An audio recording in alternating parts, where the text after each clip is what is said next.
গেটখন খুলি লওঁ। এইজন মহাশয়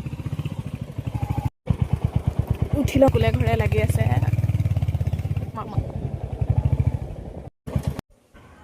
এয়া সৰু মামাৰ গেছ টেবুলৰ তলতে এয়া মৌ বাঁহ হ'ল, সেইবাবে আজি ভাঙিবলৈ আহিছে আৰু মানুহ এজন। এয়া এখন মৌচাক কাটি আনিছে তেওঁ, বাকচত ভৰাব যিহেতু।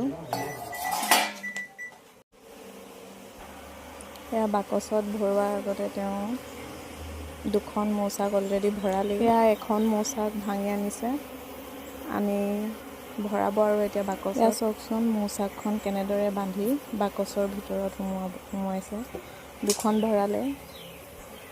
ধন্যবাদ ভিডিঅ'টো শেষলৈকে চোৱাৰ বাবে।